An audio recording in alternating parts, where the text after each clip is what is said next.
केंद्र की सरकार है ये डॉक्टर बाबा साहेब अम्बेडकर से उनके मानने वालों से नफरत करती है, जो डॉक्टर बाबा साहेब अम्बेडकर जी के संविधान से भी नफरत करती है। इस सरकार का बुलडोजर जो गरीबों के घर गिरा रहा है, चाहे वो उत्तर प्रदेश के अंदर हो, मध्य प्रदेश के अंदर और दिल्ली के अंदर भी, उनका तो मकसद ही ये था कि बाबा साहेब के संविधान को बदला जाए और उसी मकसद से उस प्रतिमा को भी हटाने का उन्होंने निर्णय लिया। जो दादागिरी बुलडोजर का जो राज उन्होंने कायम किया था वो अब ध्वस्त होने वाला है। उत्तर प्रदेश के अंदर वहाँ के मुख्यमंत्री जी बुलडोजर को वापस ले लिया, वहाँ पे भी निशान लगाए थे कुछ और मकान तोड़ने के लिए। तानाशाह सरकार को काट के फेंकने का संकल्प हम लोग ले चुके हैं। नमस्कार, मैं ब्यूटी गिरी और आप देख रहे हैं नेशनल दस्तक। बुलडोजर नीति जिस तरीके से फेमस है और लगातार बुलडोजर चलाए जा रहे हैं, अब वो दिल्ली में बुलडोजर चल रहे हैं और 250 वाल्मीकि परिवार को घरों को जमींदोज कर दिया गया है। सर, किस तरीके से देखते हैं इस घटना को? मैं समझता हूँ ये जो केंद्र की सरकार है ये डॉक्टर बाबा साहेब अम्बेडकर से उनके मानने वालों से नफरत करती है, ख़ासतौर पर जो वंचित समाज के लोग हैं उनसे नफरत करती है।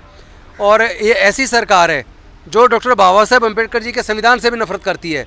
आप सब लोग जानते हैं कि संसद भवन के प्रांगण में डॉक्टर बाबा साहेब अम्बेडकर जी की प्रतिमा लगी और वो प्रतिमा इतनी आसानी से नहीं लगी, बल्कि उसको लगवाने के लिए 1964 से बुद्धप्रिय मौर्य जी के नेतृत्व में बड़ा आंदोलन चलाया गया, जिसमें लाखों लोग जेल गए, कितनी माताओं ने बच्चों को जेल में जन्म दिया, कितने ही हमारे बुजुर्ग जेल के अंदर मारे गए। और इतने लंबे संघर्ष के बाद 2 अप्रैल 1967 को संसद के प्रांगण में भारत के संविधान निर्माता डॉक्टर बाबा साहेब अम्बेडकर, जिन्होंने वंचित समाज की हज़ारों साल की गुलामी तोड़कर उनके पढ़ने लिखने के रास्ते खोलकर नौकरी के माध्यम से उनके जीवन में प्रकाश लाने का काम किया, लेकिन बदनीयती के चलते इस सरकार का बुलडोजर जो गरीबों के घर गिरा रहा है, चाहे वो उत्तर प्रदेश के अंदर हो, मध्य प्रदेश के अंदर और दिल्ली के अंदर भी, आज उस सरकार ने डॉक्टर बाबा साहेब अम्बेडकर जी की प्रतिमा को संसद भवन के प्रांगण से हटा दिया।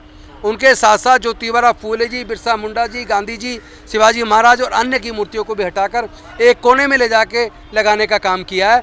चूँकि वो जानते हैं कि 14 अप्रैल और 6 दिसंबर को लाखों की संख्या में लोग डॉक्टर बाबा साहेब अम्बेडकर को श्रद्धासुमन अर्पित करने के लिए संसद भवन के प्रांगण में आते हैं, और चूँकि उनका तो मकसद ही ये था कि बाबा साहेब के संविधान को बदला जाए और उसी मकसद से उस प्रतिमा को भी हटाने का उन्होंने निर्णय लिया।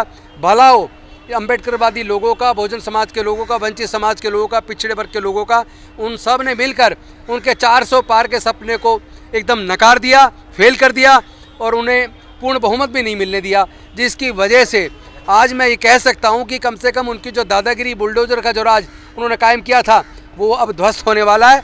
जैसा आपने देखा होगा, कल ही उत्तर प्रदेश के अंदर वहाँ के मुख्यमंत्री जी बुलडोजर को वापस ले लिया, वहाँ पे भी निशान लगाए थे कुछ और मकान तोड़ने के लिए। पहले भी हज़ारों मकान वो तोड़ चुके हैं और इस तरह का ये इनका चलने वाला नहीं है।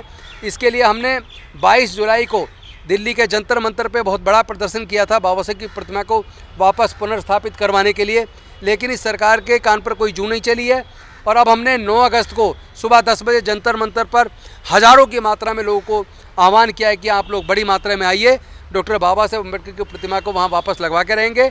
इससे अलग हम किसी कीमत पर रुकने वाले नहीं हैं और इस तानाशाह सरकार को काट के फेंकने का संकल्प हम लोग ले चुके हैं। अभी तो उनको हमने लोकसभा के चुनाव में ही जवाब दिया है, लेकिन अब आने वाले हर राज्य के चुनाव में भी उनको जवाब दिया जाएगा। शुक्रिया। अजीत पवार कह रहे हैं कि जिस तरीके से आप लोग कह रहे हैं बाबा साहब अम्बेडकर की मूर्ति और बाबा साहब के संविधान को बदल देने का खतरा है, अजीत पवार कह रहे हैं कि ये सब भ्रम में ना पलिए, क्योंकि बाबा साहब और उनके संविधान को छूने की किसी की औकात ही नहीं है, किसी की हैसियत ही नहीं है। देखिए, अजीत पवार जी को कुछ आता पता नहीं है, ऐसे बोलने से कुछ नहीं होगा। आजकल भारतीय जनता पार्टी के सभी लोग ये बात कह रहे हैं। मोदी जी ने कहा कि उनके संविधान को कोई छू भी नहीं सकता। अरे छूना छोड़िए, आपके सांसद कह रहे थे 400 पार दीजिए ताकि संविधान को बदला जा सके। वो तो तुम्हारा अब जो आपने प्लान किया था फेल हो चुका है। अब आप जो मर्जी बोलें, आप पे कोई भरोसा करने वाला नहीं है। बाबा साहेब की जिस षड्यंत्र के तहत आपने प्रतिमा को हटाया, इससे ये बात तो स्पष्ट है, आप बाबा साहेब से नफरत करते हैं, उनके संविधान से नफरत करते हैं।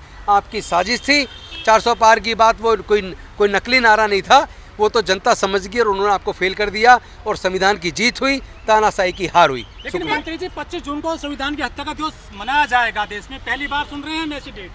देखिए, वो 25 जून को जो 1975 में इमरजेंसी लगी थी उसकी बात कर रहे हैं, लेकिन जो पिछले 10 साल से अघोषित इमरजेंसी लगी है उसमें सबके फंडामेंटल राइट्स को छीन लिया गया है। अभी उन्होंने जो IPC, CRPC और इंडियन एविडेंस एक्ट में जो तब्दीली करके नए कानून जो वो लेकर आए, उसमें तो उन्होंने हमारे संविधान के द्वारा गारंटी दिए हुए मौलिक अधिकारों को भी छीन लिया है। पुलिस को इतनी ज़्यादा पावर दे दी है कि किसी को बिना वारंट कभी भी गिरफ्तार किया जा सकता है। लेकिन तो अब आप समझिए कि सरकार की नीयत स्पष्ट है, इस लड़ाई को लड़ा जाएगा, लोगों की हक की लड़ाई को जीता जाएगा। तो ये हमारे साथ राजेंद्र पाल गौतम रहे और आपने सुना किस तरीके से उन्होंने तमाम 25 जून को जो संविधान हत्या दिवस मनाया जाने के लिए ऐलान किया है केंद्र सरकार ने, उसको लेकर किस तरीके से कही कि जो अघोषित आपातकाल लगा हुआ था 10 सालों से, उसके बारे में कोई कौन बात करेगा और उसके बारे में बातें क्यों नहीं की जा रही है। तमाम जो अब आने वाले समय में 9 अगस्त को एक बड़ा जन सैलाब उमड़ने वाला है, जंतर मंतर पर बाबा साहब की जो प्रतिमा हटाई गई है उसको लेकर, और ये जन सैलाब बहुत बड़ा होने वाला है और वहाँ से सरकार को चेताया जाएगा, ये साफ बता दिया है। इस पूरी बातचीत पर अपनी प्रतिक्रिया ज़रूर दीजिए। कैमरामैन आशीष के साथ beauty green, national Dastak. National Dastak की आपसे गुजारिश है कि अगर इसको बचाना चाहते हैं तो नेशनल दस्तक को सब्सक्राइब करने के लिए रेड कलर के सब्सक्राइब बटन को दबाएं, फिर बेल आइकन की घंटी दबाएं। नेशनल दस्तक को बचाने के लिए बहुत जरूरी है कि हर खबर को शेयर करें, लाइक करें, कमेंट जरूर करें।